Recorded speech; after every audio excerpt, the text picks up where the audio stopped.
پھر جب سور پھونکا جائے گا ان کے درمیان اس دن نہ رشتے باقی رہیں گے اور نہ وہ ایک دوسرے کا حال پوچھ سکیں گے۔ یہ آیت مبارکہ دو اعتبار سے سگنیفیکنٹ ہے۔ پہلے آئیے اس کی پہلی سگنیفیکنس پہ، کہ جب سور پھونکا جائے گا نا، اس کے بعد کوئی رشتے باقی نہیں رہیں گے، اور جو رشتے دار ہیں ایک دوسرے کا حال نہیں پوچھ سکیں گے۔ اس طرح کی ان کے اوپر نفس نفسی اور اپنی فکر لاحق ہو جائے گی کہ اب میرا کیا ہونے والا ہے، میرا کیا بننے والا ہے۔ تو اس مقام پہ مفسرین نے فرمایا ہے کہ ان النبی لم یرا بعد نزول هذه الآیت ضاحکا ولا مبتسما، کہ یہ آیت جب نازل ہوئی نا، اس آیت کے نازل ہونے کے بعد حضور نبی کریم علیہ الصلوۃ والسلام کو نہ ہنستے دیکھا گیا نہ مسکراتے دیکھا گیا۔ دوستو یہ کیا تھا؟ آیت کیا آتی ہے؟ فَإِذَا نُفِخَ فِي الصُّورِ، جب سور پھونکا جائے گا، فَلَا أَنْسَابَ بَيْنَهُمْ يَوْمَئِذٍ وَلَا يَتَسَاءَلُونَ، ان کے درمیان رشتے باقی نہیں رہیں گے اور کوئی کسی دوسرے کو پوچھنے والا نہیں ہوگا۔ یہ وہ بات ہے جسے نبی اس منظر کو اپنی نبوت سے اور اپنے علم غیب سے سامنے دیکھتا ہے۔ اور ایمان کی شرط آخرت پہ ایمان لانا کیوں ہے؟ یہاں آ کے اس طرح کا مقام جب آتا ہے کہ یہ آیت آئی تو پھر حضور کو مسکراتے اور ہنستے نہیں دیکھا گیا۔ وجہ کیا تھی؟ وجہ یہ تھی کہ نبی اس چیز کو جانتا ہے، اور ہم جب ایمان کی کیفیت میں جاتے ہیں تو پھر اس طرح کی آیات ہمارے اوپر ہیبت طاری کرتی ہیں، ہمارے دلوں کو دہلاتی ہیں، اور اللہ کے سامنے ہمارے عاجز ہونے کا ہمیں یقین دلاتی ہیں، ہمیں اعمال صالحہ کی طرف رجوع کرنے کا یقین دلاتی ہیں، اور جن رشتوں کے لیے ہم اپنی زندگیوں کو وقف کرتے ہیں اور اللہ سے غفلت اختیار کرتے ہیں، ان رشتوں کے عارضی اور ناپائیدار ہونے کے اوپر ہمارا یقین بڑھا دیتی ہیں کہ اگر دنیا میں کوئی رشتہ ہے نا سب سے بڑا، تو وہ رشتہ عابد و معبود کا رشتہ ہے، وہ رشتہ ساجد و مسجود کا رشتہ ہے، وہ مولا اور بندے کا رشتہ ہے، وہ نبی اور امتی کا رشتہ ہے جو اس دن کام آئے گا۔ تو اسی رشتے کو پختہ کرنا چاہیے۔ جو سب سے پہلا رشتہ ہماری ٹاپ پریورٹی ہونا چاہیے وہ یہی ہے کہ وہ اللہ ہے اور میں بندہ ہوں، وہ معبود ہے، میں اس کا عبادت کرنے والا خاکسار ہوں، اور وہ نبی ہے اور میں اس کا امتی ہوں۔ یہ چیز ہے جس نے مجھے نفع دینا ہے، وگرنہ فلا انصاب بینہم، اس کے علاوہ ہر نسب جو ہے نا وہ وہاں پہ منقطع ہو جائے گا۔ مگر اسی کے ساتھ ایک بات جو ہے وہ یاد رکھنے کی ہے، جسے امام السمانی رحمہ اللہ نے اور دیگر مفسرین نے بھی اسے بیان فرمایا ہے کہ لا انصاب یتفاخرون ویتواصلون بها، وہ نسب جس پہ لوگ فخر کیا کرتے تھے اور وہ رشتے جن سے لوگ ایک دوسرے سے جڑتے تھے، وہ رشتے باقی نہیں رہیں گے۔ وَأَمَّا أَصْلُ الْأَنْسَابِ فَبَاقِيَةٌ، البتہ اصل نسب جو ہے وہ باقی رہے گا۔ اور حضور نبی کریم علیہ الصلوۃ والسلام آپ نے بھی اس بارے میں ایک چیز ارشاد فرمائی ہے کہ کل سبب و نسب ینقطع الا سببی و نسبی۔ حضور علیہ السلام نے فرمایا کہ جب قیامت کا دن آئے گا ہر سبب ختم ہو جائے گا، ہر نسب ختم ہو جائے گا، نہ کوئی سبب ہوگا نہ کوئی نسب ہوگا سوائے میرے سبب اور سوائے میرے نسب کے۔ اگر قیامت کے دن کوئی نسب باقی رہ جائے گا تو وہ صرف محمد مصطفیٰ کا نسب باقی رہ جائے گا، یعنی ہر آل ختم ہو جائے گی سوائے آل محمد کے۔ آل محمد باقی رہنے والے ہیں، حضور کا نسب باقی رہنے والا ہے۔ ای لا ینفع سبب ولا نسب یوم القیامت الا سببی و نسبی۔ اور امام السمانی الحنفی رحمہ اللہ آپ نے اپنی تفسیر میں یہ فرمایا ہے کہ اس سے مراد یہ ہے کہ ہر سبب اور نسب منقطع ہو جائے گا سوائے میرے نسب کے۔ تو وہ فرماتے ہیں اس سے مراد کیا ہے؟ لا ینفع، کوئی سبب و نسب نفع نہیں دے گا سوائے نسب محمد مصطفیٰ صلی اللہ علیہ وآلہ وسلم کے۔ اب اس میں ایک حدیث مبارک ہے جسے سنن الکبریٰ میں امام البیہقی رحمہ اللہ نے روایت کیا ہے، اور مسند شریف میں امام احمد ابن حنبل رضی اللہ تعالیٰ عنہ آپ نے اسے روایت کیا ہے، مسور ابن مخرمہ انہوں نے روایت کیا کہ حضور نبی کریم علیہ السلام نے فرمایا فاطمہ تو مدغت منی یقبدنی ما قبضہا و یبسطنی ما بسطہا۔ حضور نے فرمایا کہ فاطمہ رضی اللہ تعالی عنہ میرے جسم کا ٹکڑا ہے، جو چیز اسے غمگین کرتی ہے وہ مجھے غمگین کرتی ہے، جو اسے خوش کرتی ہے وہ مجھے خوش کرتی ہے۔ وَإِنَّ الْأَنْسَابَ يَوْمَ الْقِيَامَةِ تَنْقَطِعُ غَيْرَ نَسَبِي وَسَبَبِي وَسِحْرِي، اور قیامت کے دن تمام نسب یعنی خاندانی رشتے منقطع ہو جائیں گے سوائے میرے نسب، میرے سبب اور میرے سسرالی رشتوں کے۔ اور اسی حدیث کو امام احمد ابن حنبل رضی اللہ تعالیٰ عنہ نے مسور ابن مخرمہ والی اس حدیث کو ایک اور انداز میں بھی بیان کیا ایک جگہ پہ، کہ امام حسن رضی اللہ تعالیٰ عنہ کے فرزند تھے حسن المثنیٰ، جنہیں حسن ابن حسن کہا جاتا ہے۔ حسن ابن علی ابن ابی طالب ابن عبد المطلب ابن ہاشم رضی اللہ عنہم اجمعین۔ حسن ابن حسن جو تھے حضرت امام حسن ابن علی کے بیٹے، انہوں نے مسور ابن مخرمہ سے ان کی بیٹی کا رشتہ مانگا۔ یہ حدیث ہے، امام احمد ابن حنبل نے اسے بیان کیا ہے، اور بھی کئی محدثین نے اس حدیث کو روایت کیا ہے۔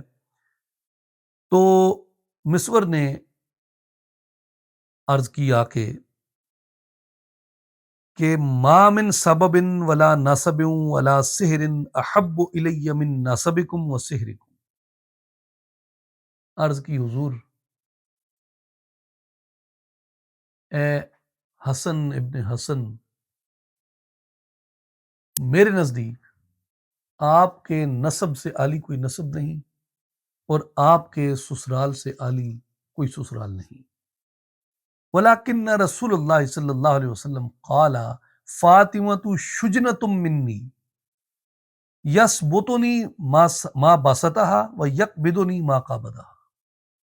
حضور نے فرمایا فاطمہ مجھ سے جڑی ہوئی ایک شاخ کی طرح ہے، مجھ سے جڑی ہوئی ایک شاخ کی طرح ہے، جو چیز اسے خوش کرتی ہے مجھے خوش کرتی ہے، جو چیز فاطمہ رضی اللہ تعالیٰ عنہ کو ناراض کرتی ہے، غمگین کرتی ہے، وہ مجھے غمگین کرتی ہے۔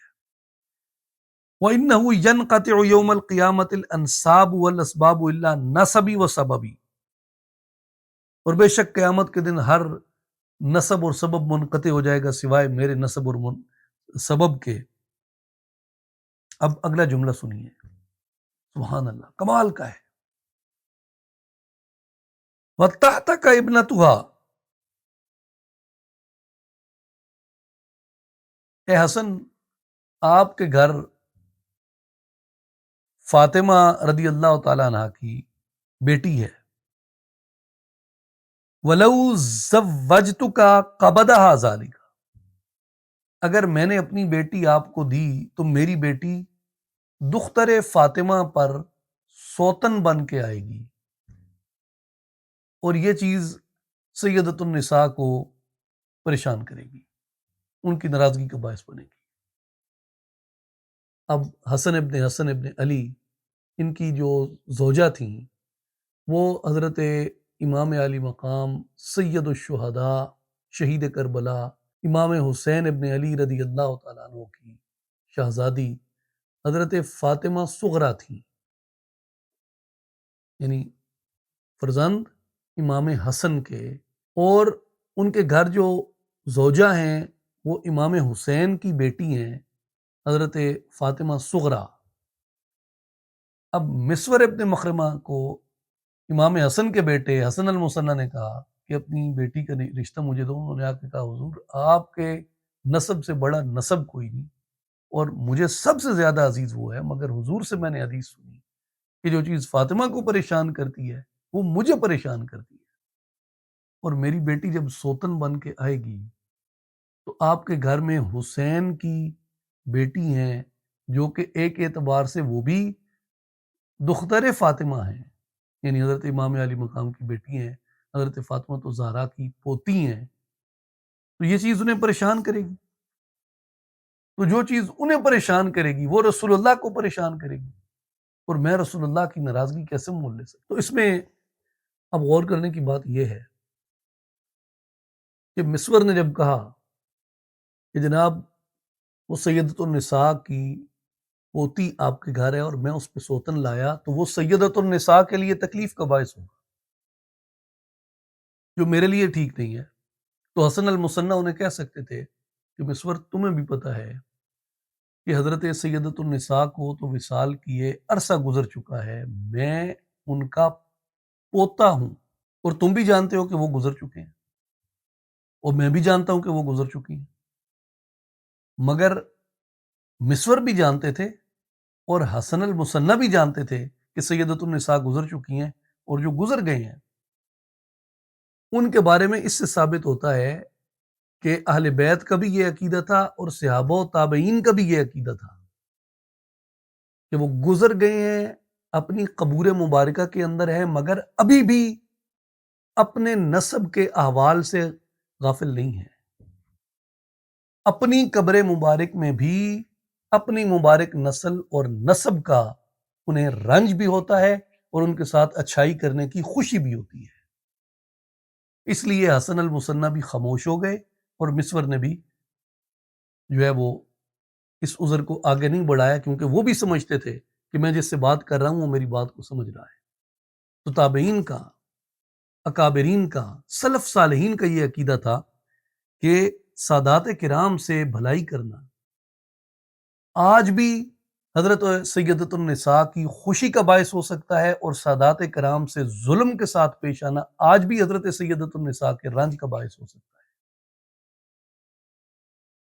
اس لیے جو معاملہ ہے نا سادات کا، یہ معاملہ ایسے نہیں ہے جیسے اسے خشک ملائیت میں گرفتار یہ خشک چوبی اسے دیکھتے ہیں۔ یہ معاملہ ایک اور آنکھ سے دیکھنے والا معاملہ ہے، جو ایک برزخی زندگی کو نہیں سمجھتا آدمی، اس کا اقرار اور اعتراف نہیں کرتا، اس پہ یقین نہیں رکھتا، وہ کیسے ان معاملات کو سمجھتا ہے؟ اس کے لیے ضروری ہے کہ کتاب اور سنت میں گہری نظر سے دیکھا جائے کہ برزخی زندگی کیا ہے، اور کیا برزخ میں پہنچنے والا دنیا کے احوال سے غافل ہو جاتا ہے، یا اسے احوال دنیا اور اپنے نسب کے احوال کی خبر ہوتی ہے یا نہیں ہوتی اسے خبر۔ تو حضور نبی کریم علیہ الصلوۃ والسلام کی آل مبارک کے ساتھ یہ سوچ کے بھلائی کرنی چاہیے کہ حضور علیہ الصلوۃ والسلام اپنے روضہ اقدس میں اور سیدۃ النساء فاطمۃ الزہرا سلام اللہ علیہا، آپ اپنے مبارک مقام برزخ سے اپنی آل سے غافل نہیں ہیں، اپنی آل کی خبر رکھتی ہیں، اور سلف صالحین کا یہ عقیدہ تھا کہ آج بھی ان کے لیے ہماری بھلائی خوشی کا باعث ہے، اور ان کی آل کے لیے رنج پہنچانا آج بھی ان کی ناراضگی کو مول لینے کے مترادف ہے۔ مجھے قاضی ایاز رحمہ اللہ کا فتویٰ یاد آتا ہے جو آپ نے شفا شریف میں دیا ہے کہ وَعْلَمْ أَنَّ حُرْمَةَ النَّبِيِّ صلی اللہ علیہ وآلہ وسلم بعد موتہ وتوقیرہ وتعظیمہ لازم کما کان حال حیاتہ۔ قاضی ایاز رحمہ اللہ نے فرمایا کہ جان لو نبی پاک علیہ الصلوۃ والسلام کے انتقال کرنے کے بعد بھی، اس دنیا سے جانے کے بعد بھی، نبی پاک کی عزت، نبی پاک کی توقیر، نبی پاک کی تعظیم اسی طرح لازم ہے کما کان حال حیاتہ، جس طرح حضور علیہ الصلوۃ والسلام کی زندگی مبارک میں لازم تھی۔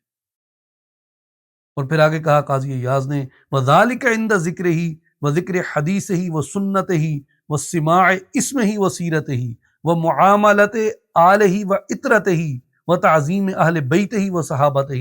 اور یہ عزت حضور کے ذکر کی عزت ہے، حضور کی حدیث اور حضور کی سنت کو اور حضور کے مبارک نام کو سننے کی عزت ہے، حضور کی سیرت کو سننے کی عزت ہے، اور حضور کی آل و اطرت کے معاملے میں، حضور کے اہل بیت اور حضور کے صحابہ کے معاملے میں یہ تعظیم لازم ہے ہمارے اوپر۔ کیسی تعظیم؟ کما کان حال حیات ہی، جیسے حضور علیہ الصلوۃ والسلام کی مبارک زندگی میں یہ لازم تھی۔ یہ سلف صالحین کا یہ منہج ہے جسے قاضی ایاز مالکی رحمہ اللہ آپ نے بیان کیا ہے۔ تو اس لیے یہ بات نسب کو احترام کا فائدہ دیتی ہے، کیسے؟ ایک صحیح حدیث ہے جسے امام حاکم رحمہ اللہ آپ نے روایت کیا ہے، اور اس حدیث پہ آپ نے فرمایا ہے کہ ھذا حدیث صحیح الاسناد، یہ صحیح السند حدیث ہے کہ حضور علیہ الصلوۃ والسلام نے فرمایا، میں نے دیکھا جب میں جنت میں داخل ہوا تو جعفر طیار یعنی جعفر بن ابی طالب، ان کا مقام زید کے مقام سے بلند تھا، اور میں نے یہ خیال کیا کہ زید کا مرتبہ تو کسی سے کم نہیں ہوگا، سب سے بلند مرتبہ زید کا ہوگا، اور جعفر کیسے زید کے مرتبے سے عالی ہو گیا؟ زید کا مرتبہ اس سے بلند ہوگا۔ تو حضور علیہ السلام فرماتے ہیں کہ مجھے یہ کہا گیا، یا محمد تدری بما رفعت درجۃ جعفر، اے محمد صلی اللہ علیہ وسلم، کیا آپ جانتے ہیں کہ جعفر کا مرتبہ آخرت میں کیوں بلند کر دیا گیا زید سے؟ حضور علیہ السلام نے فرمایا کہ مجھے یہ کہا گیا کہ لقرابتی ما بینک و بینہ، اس قرابت اور رشتہ داری کی وجہ سے جو آپ کی اور جعفر کے مابین ہے، جو آپ کے اور جعفر کے مابین قرابت ہے نا، اس قرابت نے جعفر کا رتبہ زید سے بلند کر دیا ہے جنت میں۔ امام حاکم نیشاپوری نے المستدرک علی الصحیحین میں سند صحیح کے ساتھ اس حدیث کو روایت کی۔ تو اس سے بھی یہ معلوم ہوتا ہے کہ حضور علیہ الصلوۃ والسلام کی قرابت کا اور حضور نبی کریم علیہ الصلوۃ والسلام کے نسب کا نفع حضور علیہ الصلوۃ والسلام کی آل کو ہے، کیوں جعفر کون تھے؟ ابو طالب کے بیٹے تھے، تو وہ قرابت ان کے درجے کو بلند کر رہی ہے۔ تو حضور علیہ الصلوۃ والسلام کی قرابت جو ہے یہ نفع دیتی ہے، حضور کی آل ہونا یہ نفع دیتا ہے انجام کے اعتبار سے بھی۔ تو اس لیے حضور علیہ السلام نے فرمایا کہ قیامت کے دن ہر نسب منقطع ہو جائے گا سوائے میرے نسب کے۔ مراد کیا ہے کہ کسی کی قرابت فائدہ نہیں دے گی قیامت کے دن سوائے میری قرابت کے۔ اللہ تعالی ہمیں کبھی بھی اہل بیت کے نور سے نابینا نہ کرے۔